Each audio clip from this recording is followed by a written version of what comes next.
What's up, investor creator family? Brad here, and welcome to another episode. Today, we're going to be talking about frame social value and how do we hold frame with a seller. And I'm going to give you actually an example, a real live call with Jim, one of my purchase agents, who does an amazing job on this call of holding frame with the seller. So let me give some context to this. Whenever we're talking to a seller and we're negotiating, in my way of doing things, we never give a price and we never make an offer ever.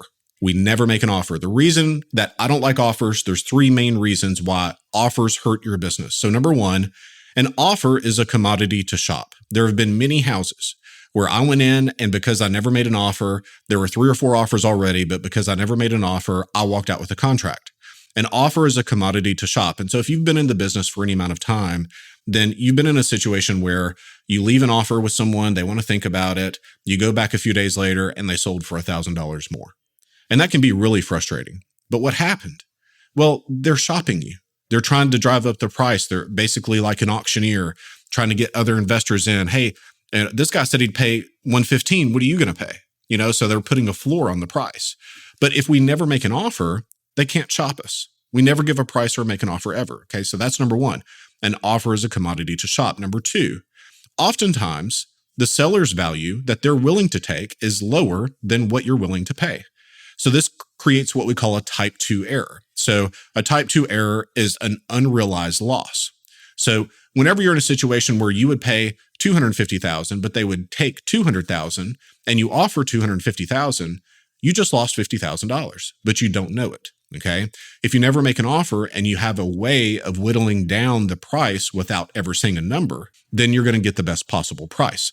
And from an emotional perspective, I think it helps us really serve people in the best way because we're in a situation where if you go too low on your offer, you can alienate the seller. But if you go too high, you leave money on the table. Okay, so that's a second reason why we don't make offers. And number three, and probably most importantly, because we never make an offer, it's the bridge to creative financing. In other words, the deal structures that we use, sub 3, some now, some later, those are created in part because we don't make an offer. So let's put some context to that.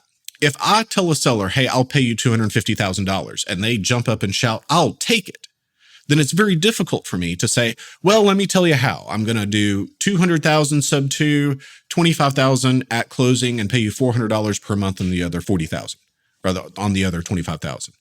It'd be really difficult to do that, right? So because we never make an offer, we get good deal structure. And so this call is a call that Jim had with the seller that was kind of a squirrely seller, kind of difficult seller. Sometimes you have those. But he does an amazing job of holding frame. He sticks to his values. He sticks to his script, and he never makes an offer ever. So I wanted to share this call with you. I thought it would be impactful for your business. Take a listen. Be sure and give us a review. Give us a like. Subscribe to the podcast. Email me, brad@bradsmotherman.com if I can help you. Otherwise, enjoy this one. It's a good one. Listen up, guys. Hello. Hello, Rudy? Yes. Hi, this is Jim with Fair Offer Cash Now. How you doing this morning? Yeah. Good. So I've gotten your information from overnight about your interest in selling a house. How much is it worth? How much would you give me for?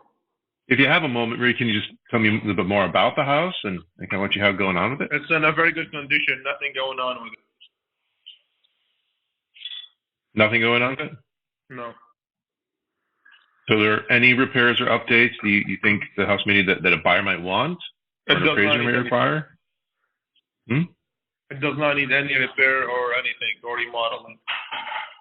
No repairs or remodels. So it's in perfect condition, ready for HGTV? It's in perfect condition, yes.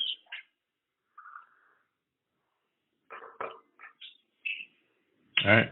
And that's fine, Rudy. We bought a wide range of houses from things that are almost brand new and need very little to things that need a lot more work. Now, how soon are you hoping to have the house sold, Rudy? As soon as possible.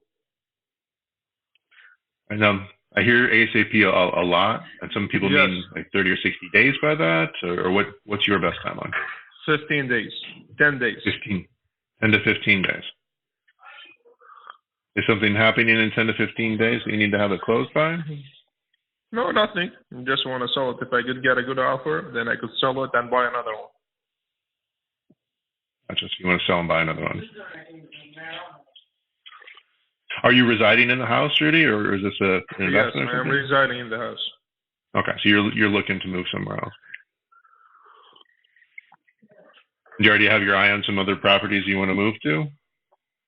I do not. Gotcha. All right. So would it actually work for you to move out of this house in 15 days? Yes. And you think you'd have a place that you'd be moving to? Yes. So I just wanted to know how much will you? How much will you give me for this house? Gotcha. We'll get to that in a moment here. I need to ask you a couple more questions. Yes.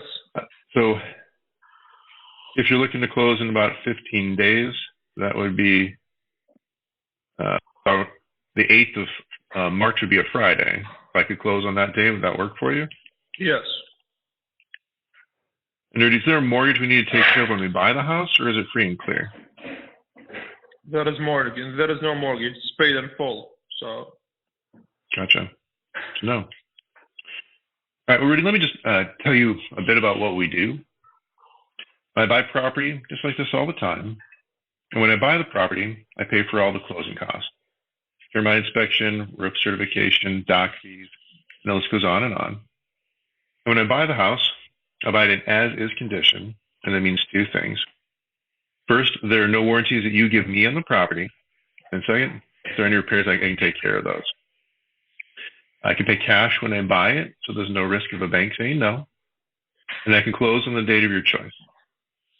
So, knowing how I'm going to buy the house, what are you needing to walk away with at closing? This is after you take care of closing costs, after any repairs are considered. This will be your take check. Care of everything, my closing costs, so. Right, we take care of all the closing costs. So how much you need to walk away with after those costs are taken care of? $600K.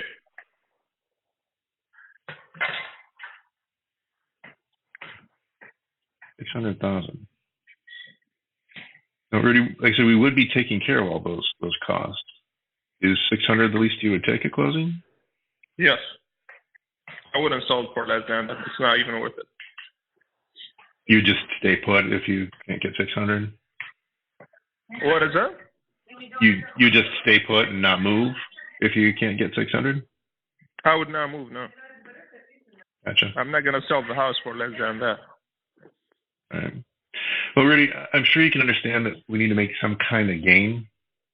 No, just let me know. It's not the end of the world. To me, it's not like I own the house. I don't have to sell it immediately if I do not have to. It's not like, I owe the bank or,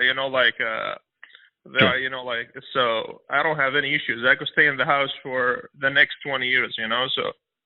Gotcha. Well, you did say you're looking to move or close in about 10 to 15 days. If I get a good offer from you, so. Yes, that's true. Okay. If I get a good offer, so as long as I get a good offer, then I'll be moving in 15 days. But if I do not, then I'm not going to sell it, so. Gotcha. Rudy, I can definitely understand you wanting to try to get full value for the home. So how much were you planning to give me for that house? That's my question to you. Well, Rudy, it sounds like maybe you're not stuck on 600. What do you think would be the least you would take for the house?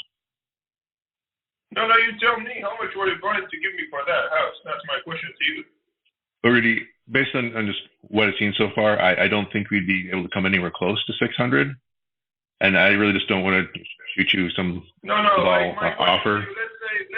Let's say I would take any offer. What offer would you give me?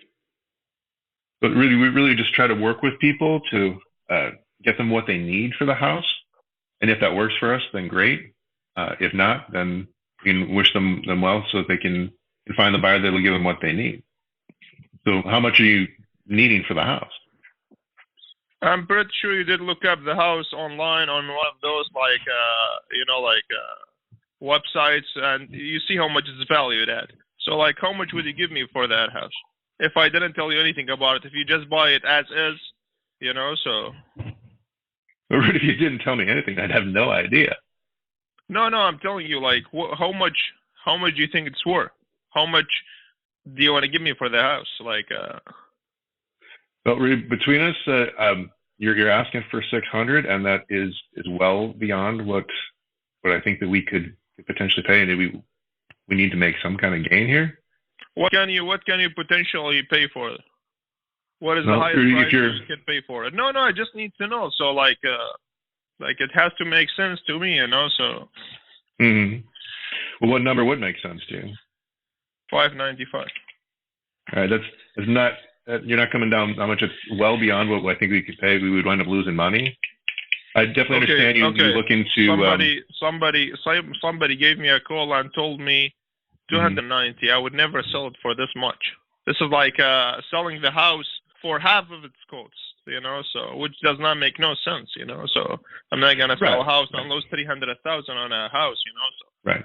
So, like I said, some investors will give you a lowball offer like that, and then we kind of feel that's disrespectful. And you wouldn't go for like 290. What do you think you would go for?